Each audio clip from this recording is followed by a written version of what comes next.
A brand new car, pristine, clean. You chose what it would look like inside and out, from the kit to the colour.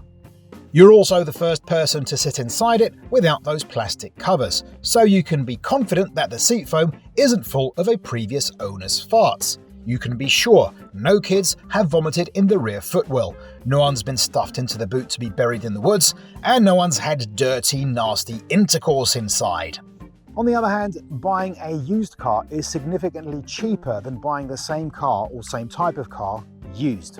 That's not what this video is about. We know it's cheaper. What we're going to ask ourselves is, to what degree it's cheaper? And also, what kind of new and used car you can buy for the same kind of money. So we're going to have to pick an example. But before that, some context. I live on continental Europe, where used car prices vary wildly. And in my particular corner of Europe, the used market is hyperinflated, so keep that in mind. So let's choose a completely random car from the annals of automotive history. Well, I drew out of the hat a Citroën C5 X7 Tourer. Let's look at a decent spec 2-litre diesel that's 12 years old, an age where they're still in good condition but cheap. In my neck of the woods, a good 12-year-old one is €8,000 at the dealers. You can probably get a cheaper one, but I'm sticking with this age and spec, which is of course in no way related to the fact that I own a Citroën C5 X7 Tourer that was 12 years old when I bought it and around the same price. That's just pure coincidence. Unfortunately, a direct comparison with a new version of this car is impossible because Citroën stopped making Estates when they ended production of this generation of Citroën C5 back in 2017. But we have the Peugeot 508 SW, the sister car of the C5. Unluckily, when I began making this video, I found out that the Peugeot 508 had recently ended production, but I was still able to find online a brand new Peugeot 508 SW in stock for sale from the dealer here in Portugal at an eye-watering €56,000.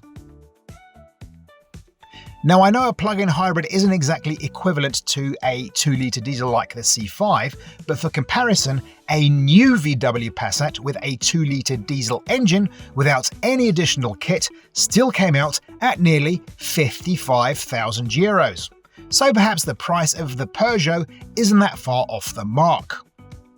That means I could buy 7 equivalent used C5s for the price of one new 508.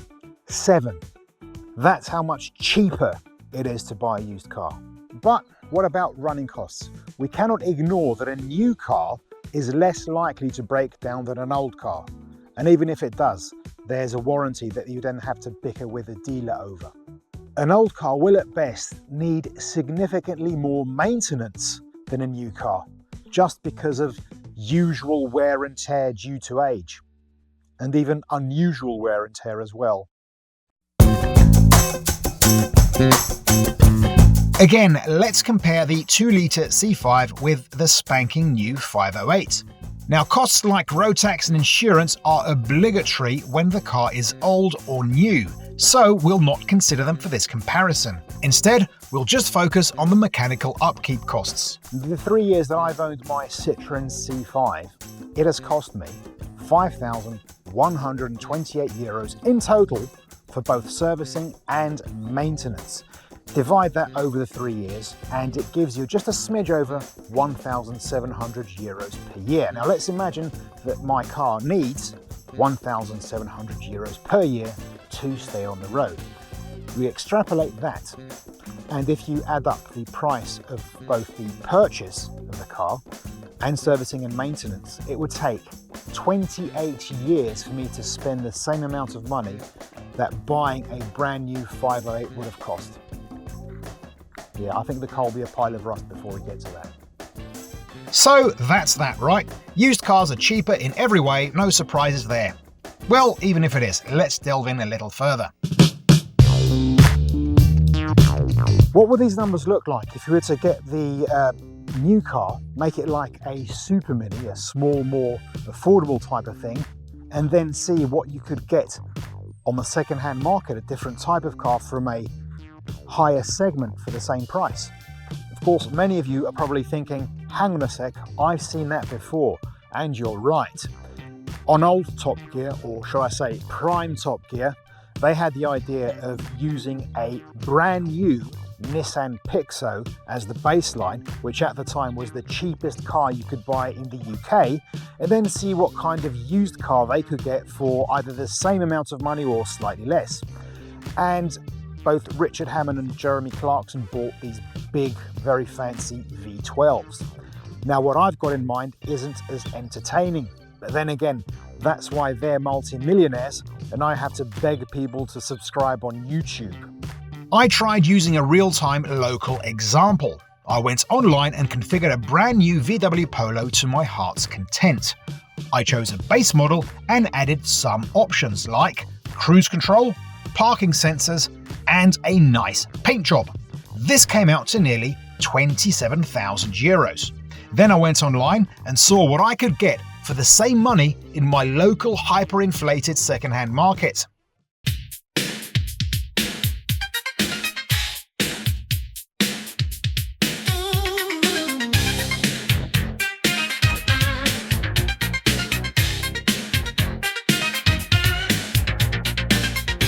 For what it's worth, my pick would be this lovely Volvo V60.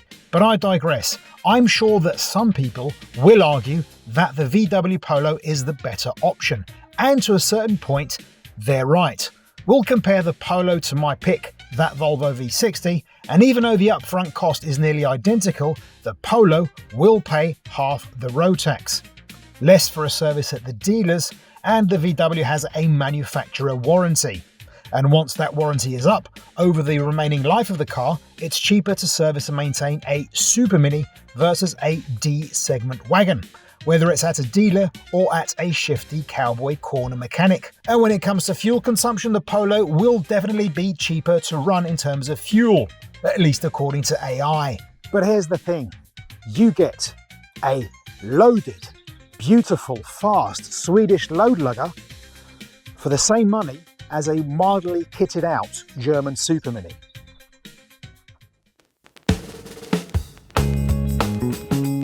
Before we conclude, I'd just like to brush upon Bangonomics. It's not really comparable to a new car at all. That's why I didn't really mention it. For those who don't know, Bangonomics is where you get a really cheap used car. We're talking like a couple of €100 or pounds or crowns or francs, whatever. And then you run it into the ground.